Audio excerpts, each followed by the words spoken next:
Oh, hello everybody. Sorry about that. Ernst van den Berg and I are using a new software for recording the videos. Obviously I record them and Ernst produces them. And this new software is by far the best that we've tried over the past 3 years. But it makes the camera reset itself every time it's not being used. So then I have to reset the camera to be right, and it requires a bit of fiddling sometimes. And the remote control is quite sensitive, so it's difficult to get it spot on over and over and over and over again repeatedly.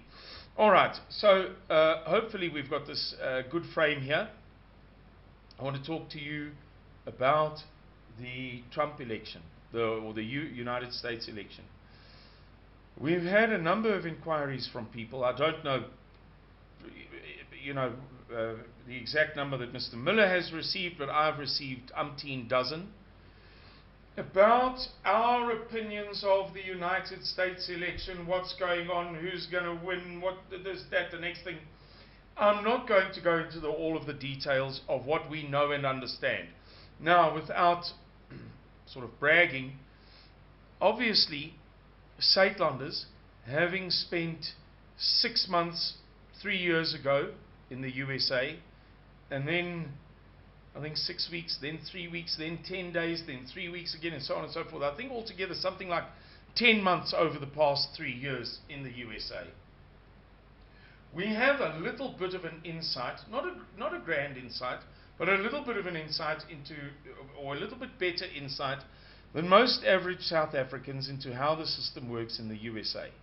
On top of that, we speak daily, multiple times a day, most days, with various Americans about things cooking there, and some of those guys are superstars. They are very clever, very well informed.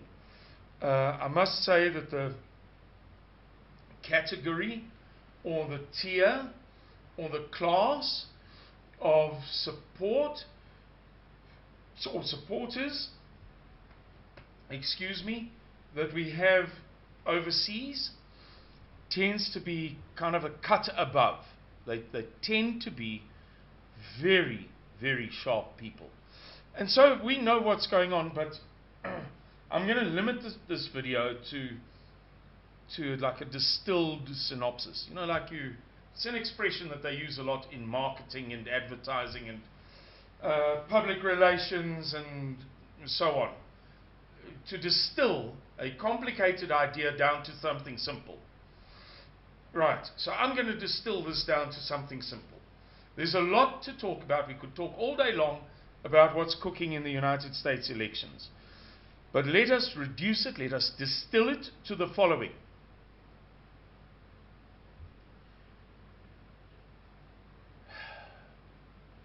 About 3 months ago, around about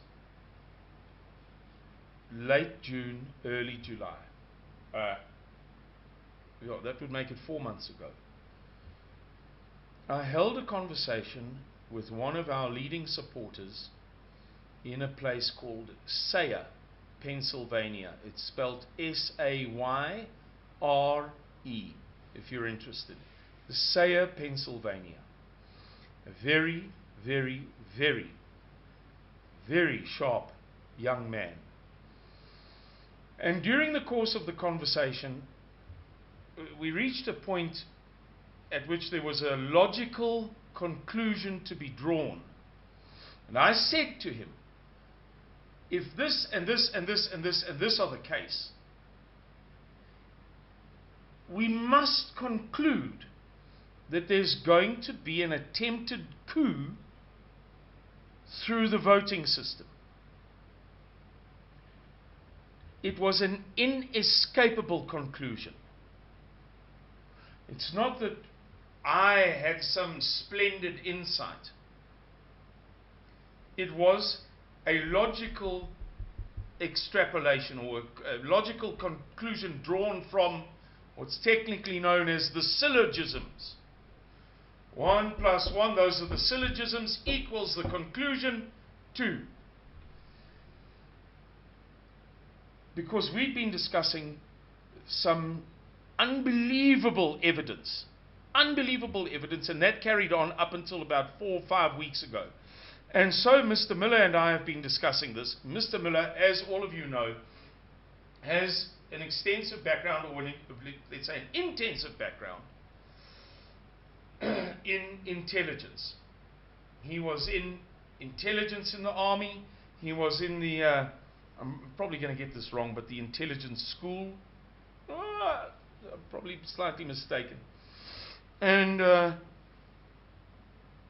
so he and I have been discussing it at great length. Initially, I and the guy in America were kind of hesitant about it because it sounds crazy, you know, to draw such a conclusion, in spite of the fact that the logical syllogisms dictate it. But we've discussed it more and more and more and more and more. And it is a conclusion, it's so deep, it's so,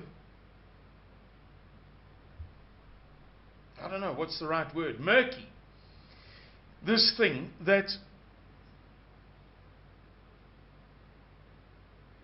let it suffice to say, in response to the queries of those people who've wanted to know what we think of what is cooking in the United States election, that its murkiness, its depth is such that it is better to sit and watch than talk too much.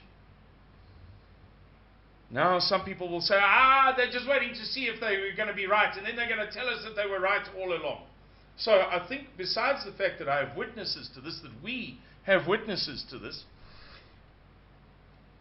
many, because the conversation has expanded to include a few other people. Besides that, I can give you pretty compelling evidence. Well, not proof maybe, but evidence. When Joe Biden was selected as the Democratic Party's candidate, the Democratic National Convention selected a man who clearly has senile dementia. He was then hidden away, by his own admission, in a basement. In a basement, go and read, for an extended period of time, to protect him from the rigors, the interrogation of being a presidential candidate, so that he wouldn't make any more of a twit of himself than he had already done. Now, there's no way that I and Mr. Miller and our chum in Sayre, Pennsylvania, are cleverer than the Democratic National Convention put together.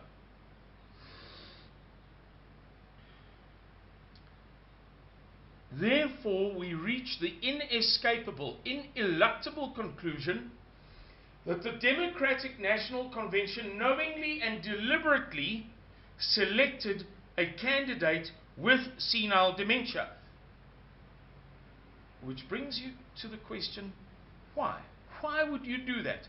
Why would you buy a wheelbarrow without a wheel? Why would you deliberately choose a rotten apple rather than a fresh, crunchy, tasty, juicy, recently picked apple? Why would you put your left boot on your right foot and your right boot on your left foot? There is only one explanation that we could come up with, and that is the very thing that I don't want to share right now, but I'll leave it with you and some of you will figure it out. Okay. Subsequent to that, in fact it was prior to that, but the leak, the major publicity concerning it, only came out subsequently. So subsequent to that, we became aware of something known as the Transition Integrity Project, in which a group of deep state people, really wicked people, people with wicked ties to the Obama and Clinton administrations, conducted a rehearsal or a modeling scenario on how the US election might turn out. And they placed very heavy emphasis on, there were 5 scenarios that they believed were realistic, and 4 of them would be crazy to you and me. The president refuses to leave the White House, and so on. Scenarios that just kind of didn't make sense. How is it that these super clever, wicked, but super clever people would come together and examine such scenarios? I mean, where does it enter somebody's mind that in a US election, the president may lose and then refuse to leave the White House? Why? We had to draw the inescapable, again, the ineluctable is the right word, conclusion, that they believed that there was a scenario in which the president could lose the election, but be convinced that he had not lost it, and thus refused to leave the White House. Now, what kind of scenario could that be? And again, it relates very closely to what is occurring now. Certain events about which we don't want to talk too much. Now is the time to be quiet and watch. And people can mock and they can say, oh, Suidlanders, they think they're clever. Hindsight is 20/20 vision, and so on and so forth. They're hedging their bets. It's not true. It's simply not true. Let them say whatever they like. Then, now I'm kind of going to give the game away. Much as we don't want to blab about this stuff, I'm going to give you a clue or a piece of evidence which, taken with the other 2 pieces of evidence, will enable some people to figure this out without us blabbing too much. It's not good to blab sometimes. 5 Mondays ago, Joe Biden and his vice presidential candidate, Kamala Harris, the rabid, she's more than a communist, she's a New Worlder, that's what she is.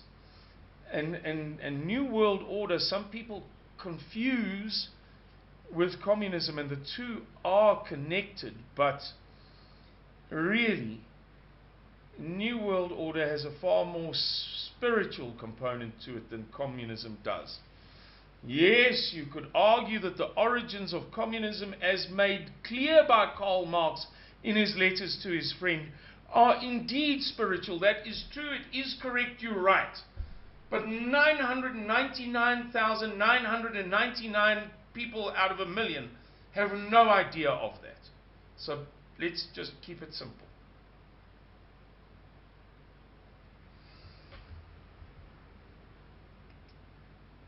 In which both of them made the same slip of the tongue.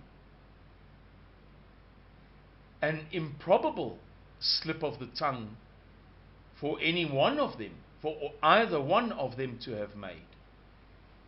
And really, a very highly improbable slip of the tongue for both of them to have made on the same day.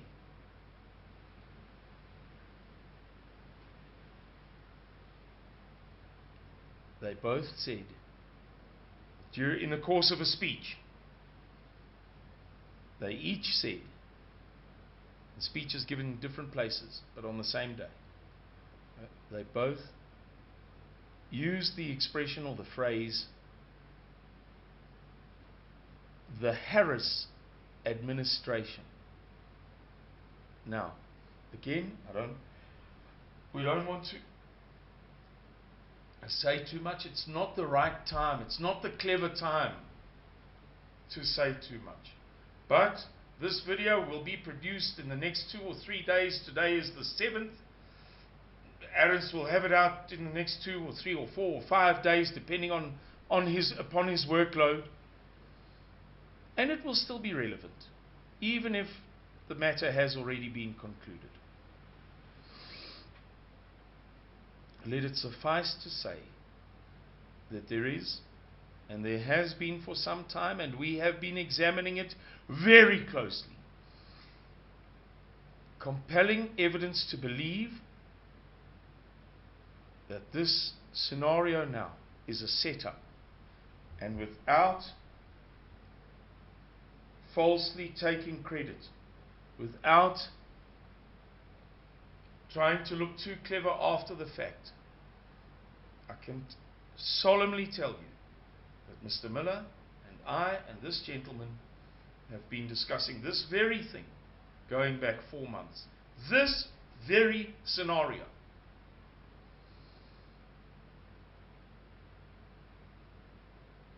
And we are on the edges of our seats. Because if it plays out the way that we believe that it has been set up to play out, then the world is in for enormous trouble.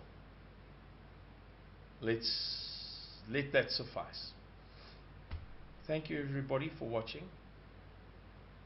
It's appreciated. We hope that you are preparing and positioning yourselves for the tricky times that appear to lie on our horizons. May the Lord bless and keep you and yours through that. Thanks again. Bye-bye.